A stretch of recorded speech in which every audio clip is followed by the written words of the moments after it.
आकाशवाणी लखनऊ से प्रादेशिक समाचार।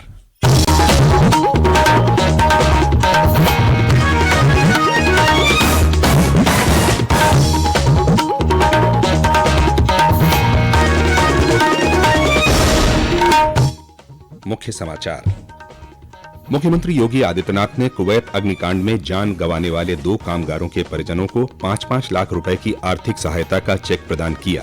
गोरखपुर में जनता दर्शन में लोगों की सुनी समस्याएं। मुख्यमंत्री ने गोरखपुर मंडल के जनप्रतिनिधियों से किया संवाद, कहा पात्र लोगों को सरकार की कल्याणकारी योजनाओं का लाभ दिलाएं। प्रधानमंत्री नरेंद्र मोदी के 18 जून को प्रस्तावित वाराणसी दौरे को लेकर तैयारियां तेज। गंगा दशहरा पर आज प्रदेश की प्रमुख नदियों पर श्रद्धालुओं ने लगाई आस्था की डुबकी। श्रद्धालुओं के लिए घाटों पर किए गए सुरक्षा के खास इंतजाम। और प्रदेश में भीषण गर्मी का प्रकोप जारी, मौसम विभाग ने अगले 5 दिनों तक लू की जारी की चेतावनी। प्रयागराज में आज सर्वाधिक 47.6 डिग्री सेल्सियस दर्ज किया गया तापमान।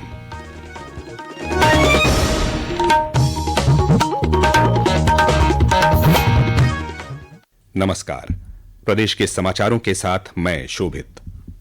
मुख्यमंत्री योगी आदित्यनाथ ने गोरखपुर दौरे के दूसरे दिन आज गोरखनाथ मंदिर परिसर में आयोजित जनता दर्शन कार्यक्रम में विभिन्न जनपदों से आए लोगों की समस्याएं सुनी। उन्होंने लोगों की समस्याओं के निराकरण के लिए संबंधित अधिकारियों को निर्देश दिए। मुख्यमंत्री ने कुवैत में हुए अग्निकांड में जान गंवाने वाले गोरखपुर के 2 कामगारों के परिजनों से मुलाकात कर अपनी संवेदनाएं प्रकट की और उन्हें 5-5 लाख रुपए की आर्थिक सहायता का चेक प्रदान किया। साथ ही जम्मू के शिवखोड़ी में पिछले दिनों हुए हादसे में घायल गोरखपुर के श्रद्धालुओं से भी भेंट कर उनका कुशल क्षेम जाना और उन्हें 1-1 लाख रुपए की आर्थिक सहायता का चेक दिया। इस अवसर पर मुख्यमंत्री ने कहा कि सरकार घायलों के इलाज में कोई कमी नहीं आने देगी। मुख्यमंत्री योगी आदित्यनाथ ने आज गोरखपुर में सभी सांसदों, विधायकों और जनप्रतिनिधियों से अपील की है कि वह विकास और जन कल्याण के कार्यों की सतत निगरानी करते रहें। गोरखपुर मंडल के जनप्रतिनिधियों के साथ संवाद के दौरान मुख्यमंत्री ने कहा कि सभी जनप्रतिनिधि अपने अपने क्षेत्र के पात्र लोगों को सरकार की कल्याणकारी योजनाओं का लाभ दिलाएं और विकास कार्यों के नए प्रस्ताव शासन को उपलब्ध कराएं। श्री योगी ने कहा कि सुरक्षित माहौल में विकास और जन कल्याण के लिए सरकार प्रतिबद्ध है। इस कार्यक्रम में मुख्यमंत्री ने नवनिर्वाचित सांसदों को बधाई दी और लोकसभा चुनाव में पूरे मनोयोग से परिश्रम करने वाले जनप्रतिनिधियों का आभार प्रकट किया। संवाद के दौरान श्री योगी ने हाल में संपन्न लोकसभा चुनाव में पार्टी के प्रदर्शन पर भी चर्चा की। प्रधानमंत्री नरेंद्र मोदी 18 जून को अपने संसदीय क्षेत्र वाराणसी के दौरे पर रहेंगे। तीसरी बार प्रधानमंत्री बनने के बाद वह पहली बार वाराणसी पहुंचेंगे।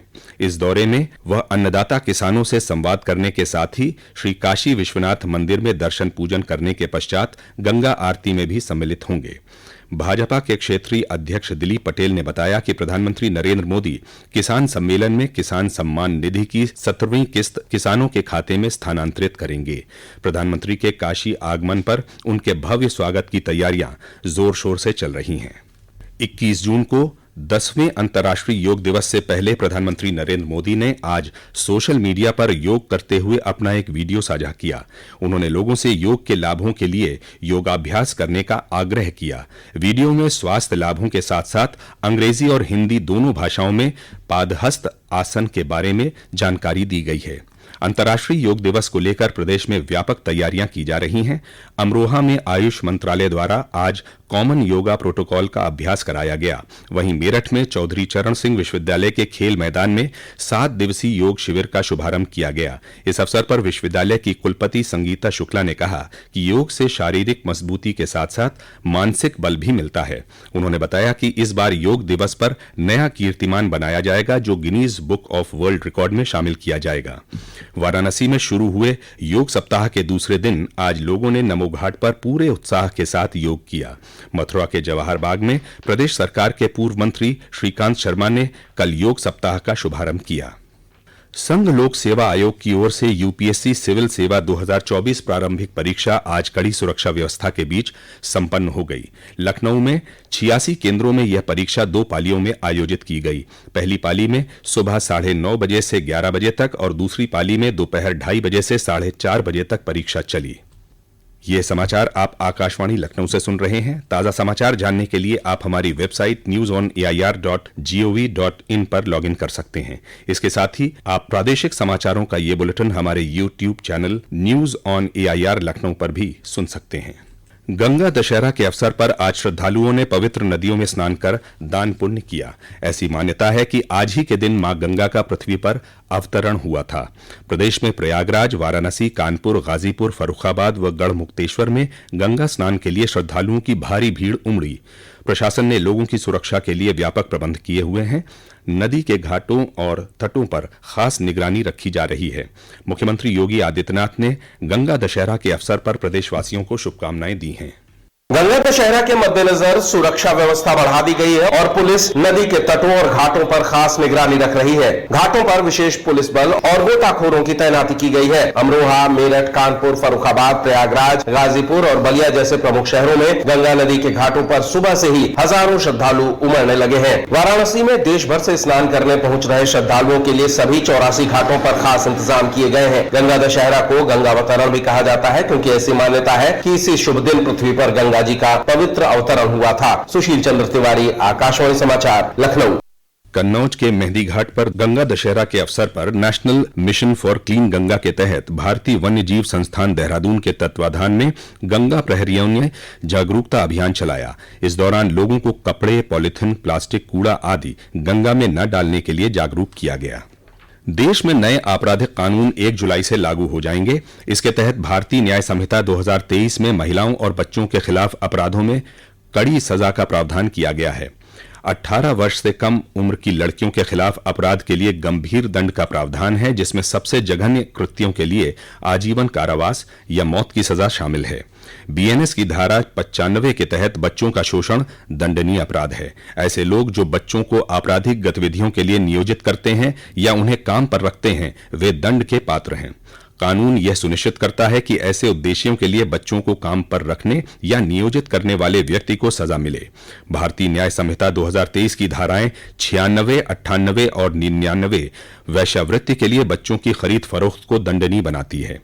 इन नए कानूनों में बच्चों की तस्करी, अपंगता और आयात के खिलाफ सख्ती से निपटने का प्रावधान है। पीड़ित EFIR द्वारा अपराध की रिपोर्ट कर सकते हैं। यह पीड़ितों को कानूनी प्रक्रिया में भयमुक्त होकर भाग लेने को सुनिश्चित करता है। इससे संगीन अपराधों की त्वरित सूचना प्राप्त होगी और इन पर त्वरित कार्रवाई भी हो सकेगी। प्रदेश में भीषण गर्मी और लू का प्रकोप जारी है। तेज गर्मी से 28 लोगों की मौत होने के समाचार मिले हैं। इनमें प्रयागराज, बुंदेलखंड, हमीरपुर, चित्रकूट, बांदा, कानपुर देहात, कुशीनगर और महाराजगंज में एक एक व्यक्ति की, वहीं कानपुर और वाराणसी में 8 लोगों की लू की चपेट में आने से मौत हो गई। वहीं महोबा में 2 और मिर्जापुर में 3 लोगों की मृत्यु हुई है। मौसम विभाग ने प्रदेश में अगले 5 दिनों तक लू की चेतावनी जारी करते हुए बांदा, चित्रकूट, कौशाम्बी, प्रयागराज, फतेहपुर, आगरा, फिरोजाबाद, वाराणसी, इटावा और हमीरपुर सहित 25 जिलों के लिए रेड अलर्ट जारी किया है। प्रदेश में सबसे अधिक तापमान प्रयागराज जनपद में 47.6 डिग्री सेल्सियस दर्ज किया गया, जो सामान्य से लगभग 9 डिग्री अधिक है। बुंदेलखंड के झांसी जनपद में तापमान 47.1 डिग्री सेल्सियस दर्ज किया गया। लखनऊ में भी रिकॉर्ड तोड़ गर्मी पड़ रही है और अधिकतम तापमान 45.6 डिग्री सेल्सियस दर्ज किया गया है। ईद उल अजहा का पर्व कल प्रदेश भर में मनाया जाएगा। मुख्यमंत्री योगी आदित्यनाथ ने प्रदेशवासियों को ईद उल अजहा पर्व की बधाई दी है। त्योहार के मद्देनजर प्रदेश भर में सुरक्षा के व्यापक इंतजाम किए गए हैं। IG रेंज प्रवीण कुमार ने बताया कि पीस कमेटी की बैठक में लोगों से सद्भावना बनाए रखने की अपील के साथ ही साफ सफाई का ख्याल रखने के लिए भी कहा गया है। और अंत में मुख्य समाचार एक बार फिर।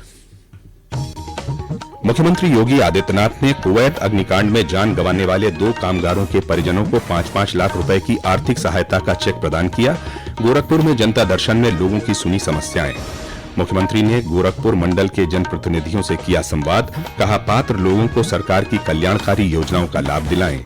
प्रधानमंत्री नरेंद्र मोदी के 18 जून को प्रस्तावित वाराणसी दौरे को लेकर तैयारियां तेज। गंगा दशहरा पर आज प्रदेश की प्रमुख नदियों पर श्रद्धालुओं ने लगाई आस्था की डुबकी। श्रद्धालुओं के लिए घाटों पर किए गए सुरक्षा के खास इंतजाम। और प्रदेश में भीषण गर्मी का प्रकोप जारी। मौसम विभाग ने अगले 5 दिनों तक लू की जारी की चेतावनी। प्रयागराज में आज सर्वाधिक 47.6 डिग्री सेल्सियस दर्ज किया गया तापमान। इसी के साथ आकाशवाणी लखनऊ से प्रादेशिक समाचारों का ये बुलेटिन समाप्त होता है। नमस्कार।